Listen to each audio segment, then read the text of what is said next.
Assalamualaikum warahmatullahi wabarakatuh. Perkenalkan, nama saya Bima Rivaldo dengan NIM 877974094 dari Prodi BKSD. Saya di sini akan menyampaikan atau mempresentasikan tentang modul 3KP1, yaitu sintaksis bahasa Indonesia. Yang pertama, pengertian sintaksis. Sintaksis merupakan salah satu cabang ilmu bahasa yang mengkaji tentang kata, frase, klausa, dan kalimat. Istilah sintaksis itu sendiri berasal dari bahasa Yunani, yaitu san yang berarti dengan dan taten yang berarti menempatkan. Jadi, yang dimaksud dengan sintaksis yaitu menempatkan bersama-sama kata-kata menjadi kelompok kata dan kelompok-kelompok kata menjadi kalimat. Dengan kata lain, sintaksis mempelajari struktur frase dan kalimat. Berdasarkan pengertian tersebut dapat dikatakan bahwa satuan sintaksis terkecil adalah kata. Marilah kita bahas terlebih dahulu struktur sintaksis yang meliputi fungsi, kategori, dan peran sintaksis. Yang kedua, B. Struktur sintaksis. Anda pasti pernah mendengar istilah subjek, predikat, objek, dan keterangan. Apa yang Anda ketahui tentang istilah-istilah tersebut? Apabila Anda menjawab istilah-istilah tersebut sebagai fungsi kata, Anda benar. Anda mungkin juga tidak asing dengan istilah kata benda atau nomina, kata kerja atau verba, kata sifat atau adjektival, kata depan, dan kata bilangan atau numeralia. Istilah-istilah tersebut adalah kategori atau kelas kata. Kita perhatikan kalimat berikut ini. Ibu membeli jeruk di pasar. Ibu sebagai kalimat subjek, membeli sebagai kalimat predikat, jeruk sebagai kalimat objek, di pasar sebagai kalimat keterangan. Coba sekarang Anda perhatikan kalimat berikut. Kalimat pertama, yaitu ayah berangkat ke kantor. Kalimat kedua, kemarin ibu memasak ikan. Hal yang menjadi pertanyaan adalah, apakah kalimat 1 memiliki pola yang sama dengan kalimat 2? Sekarang kita perhatikan uraian berikut. Kalimat pertama, ayah berangkat ke kantor.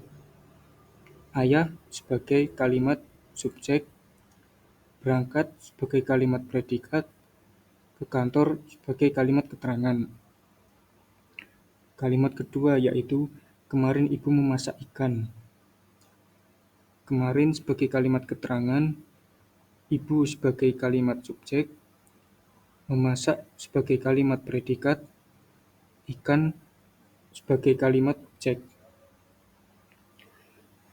Berdasarkan uraian tersebut dapat dikatakan bahwa setiap kalimat tidak selalu berpola subjek, predikat, objek, dan keterangan. Sebuah kalimat tidak harus selalu diikuti oleh objek terlihat pada kalimat 1, dan kalimat tidak harus diawali oleh kata yang memiliki fungsi subjek yang terlihat pada kalimat kedua.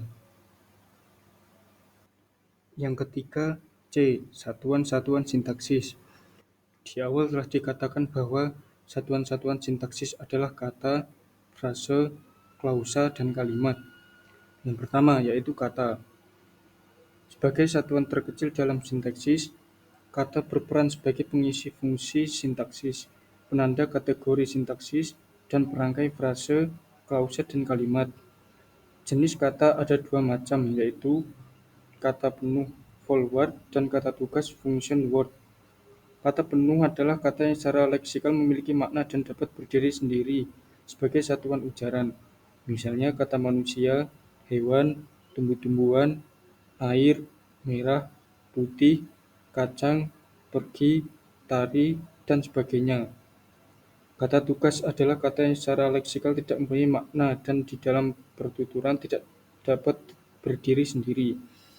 Misalnya kata dan, di, ke, dari, walaupun, meskipun, dan sebagainya. Yang kedua, frase. Frase merupakan satuan sintaksis yang satu tingkat di atas kata. Sama halnya dengan kata, frase juga berperan sebagai pengisi fungsi sintaksis. Pengertian frase yaitu gabungan kata yang bersifat Non-predikatif atau lazim juga disebut gabungan kata yang mengisi salah satu fungsi sintaksis dalam kalimat. Untuk lebih memahami tentang frase, perhatikan contoh berikut.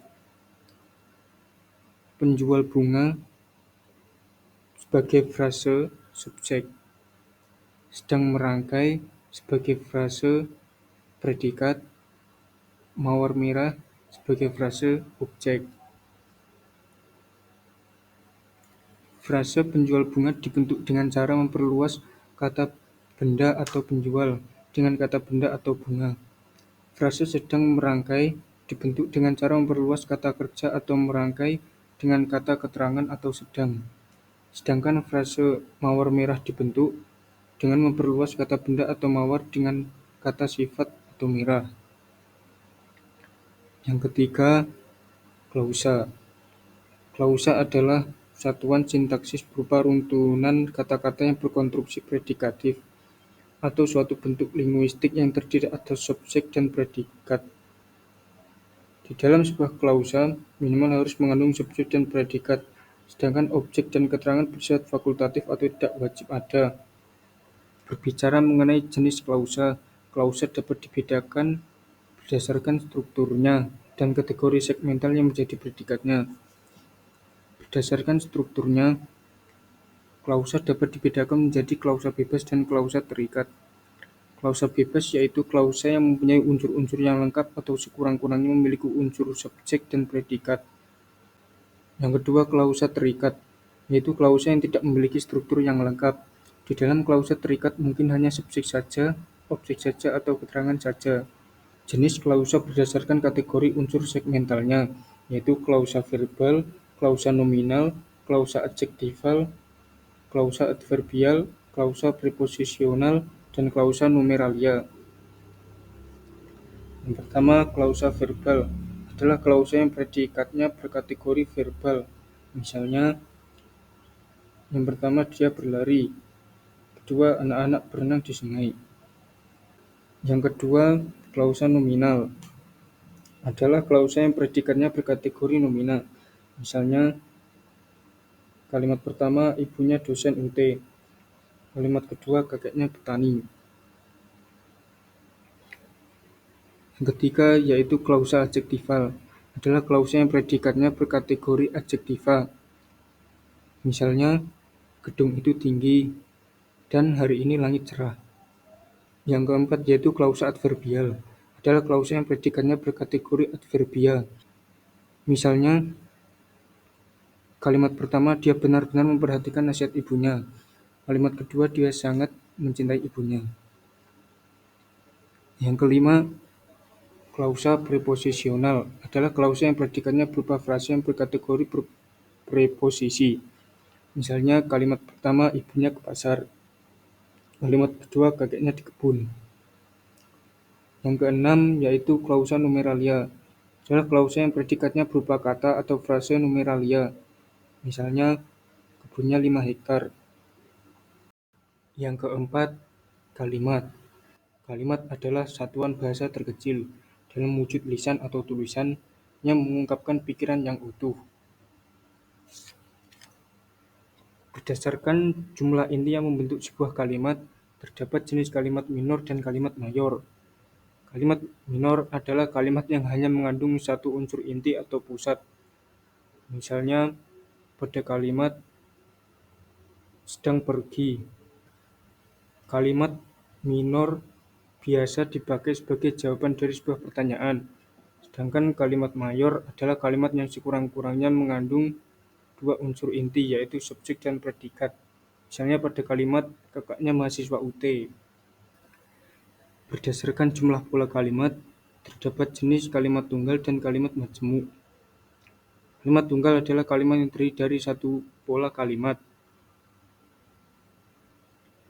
Sedangkan kalimat majemuk adalah kalimat yang terdiri dari dua atau lebih pola kalimat. Kalimat majemuk dibedakan atas kalimat majemuk setara atau kalimat majemuk koordinatif dan kalimat majemuk bertingkat atau kalimat majemuk subordinatif. Kalimat majmuk setara adalah kalimat majmuk yang dibentuk dengan cara menggabungkan beberapa kalimat tunggal dan kalimat-kalimat tunggal tersebut bukan merupakan perluasan dari salah satu fungsi dari kalimat tersebut, serta masing-masing kalimat tunggal memiliki kedudukan yang sama.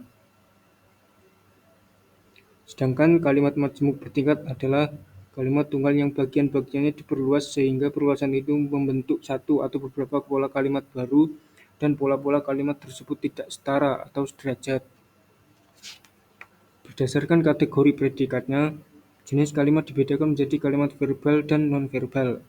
Kalimat verbal transitif yaitu kalimat yang predikatnya berupa verba yang biasanya diikuti oleh objek. Misalnya, Budi merayu Hapsari. Yang kedua, kalimat verbal intransitif, yaitu kalimat yang predikatnya tidak memiliki objek. Misalnya, Anita menangis. Yang ketiga, kalimat aktif, yaitu kalimat yang predikatnya kata kerja aktif. Misalnya kalimat, kakek membaca koran setiap pagi. Yang keempat, kalimat pasif, itu kalimat yang predikatnya berupa verba pasif. Misalnya, bunga-bunga itu disiram Ratni setiap pagi. Kalimat nonverbal adalah kalimat yang predikatnya bukan kata atau frase verbal, tapi dapat berupa yang pertama kata atau frase nominal. Misalnya pada kalimat ibunya buruh pabrik. Yang kedua kata atau frase adjektifal. Misalnya pada kalimat lukanya mengering. Yang ketiga kata atau frase numeralia. Misalnya pada kalimat anaknya 2 orang. Sekian dari saya. Semoga apa yang saya sampaikan dapat bermanfaat bagi teman-teman semuanya. Wassalamualaikum warahmatullahi wabarakatuh.